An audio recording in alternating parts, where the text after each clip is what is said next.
اور اس کے ساتھ نماز ادا کرنے کا طریقہ بھی اپنے ذہن میں رکھیں۔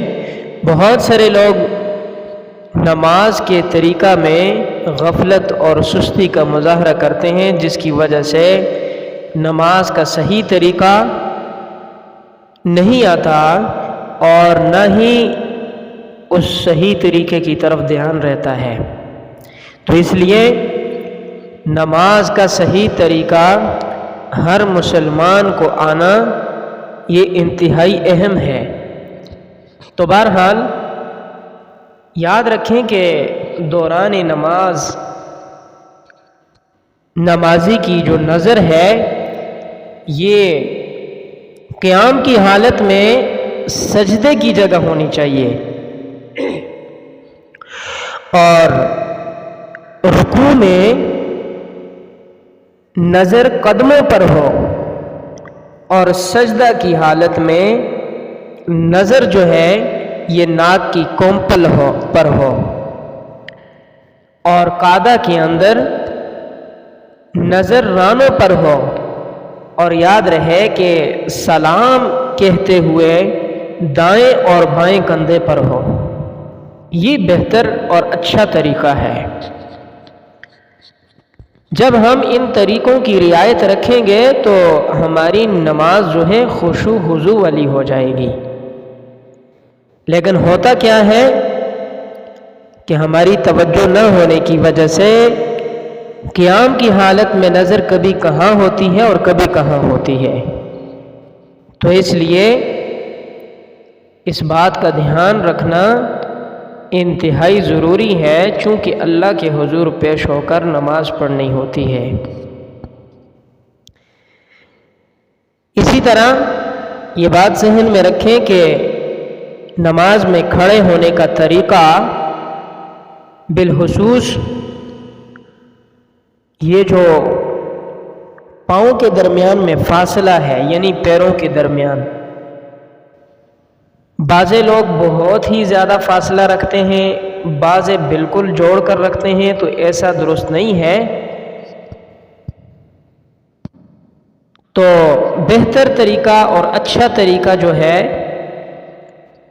وہ یہ ہے کہ دونوں پاؤں کی ایڑیوں کے درمیان 4 انگشت یعنی 4 انگل کے قریب فاصلہ رکھنا یہ مستحب ہے۔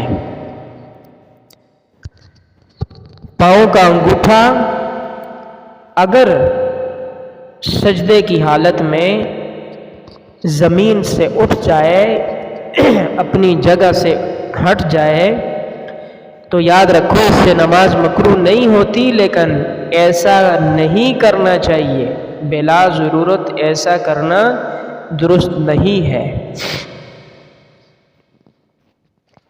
اب یہ بات سمجھیں کہ نماز ہم نے کیسے شروع کرنی ہے۔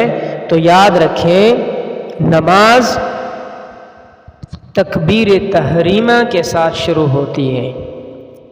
جیسے ہی آپ نے نیت کر لی، نیت کے بعد آپ نے ہاتھ اٹھانے ہیں۔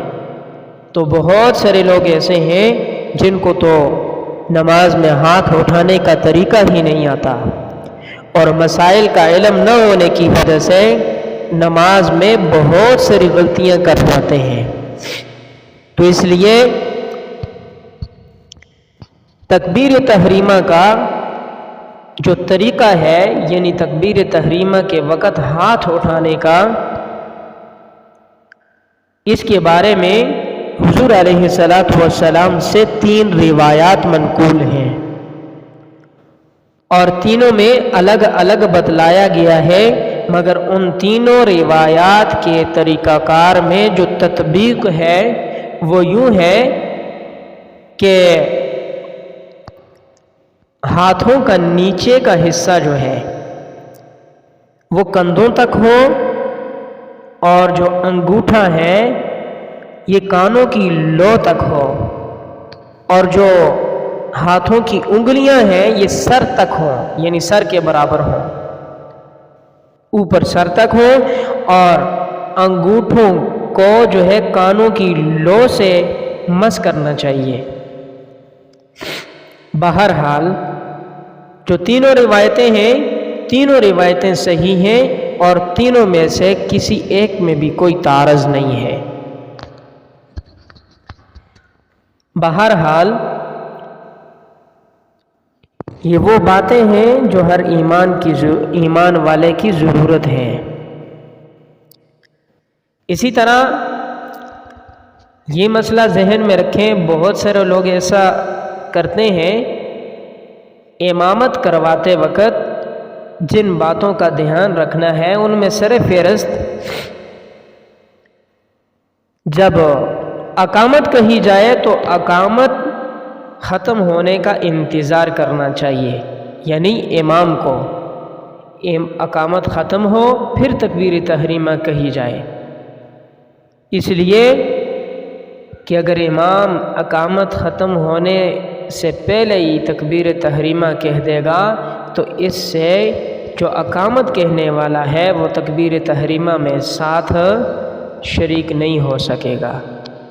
تو بہتر طریقہ یہ ہے کہ امام اقامت ختم ہونے پر تکبیر تحریمہ کہے، اور الحمدللہ ایسا تقریباً کافی ساری مساجد میں ہوتا ہے اور اس بات کا دھیان رکھا جاتا ہے،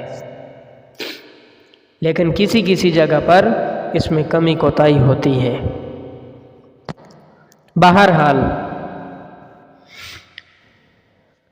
عرض یہ کر رہا تھا کہ نماز کا صحیح طریقہ یہ ہر مسلمان کے ذہن میں ہونا چاہیے اور پھر اس پر عمل ہو تاکہ اچھے طریقے سے نماز کی ادائیگی کی جا سکے۔ اب یہ بات سمجھ لیں کہ تکبیر تحریمہ اس کا کیا حکم ہے؟ تو یاد رکھیں تکبیر تحریمہ کہنا یہ فرض ہے۔ تکبیر تحریمہ کہنا کیا ہے؟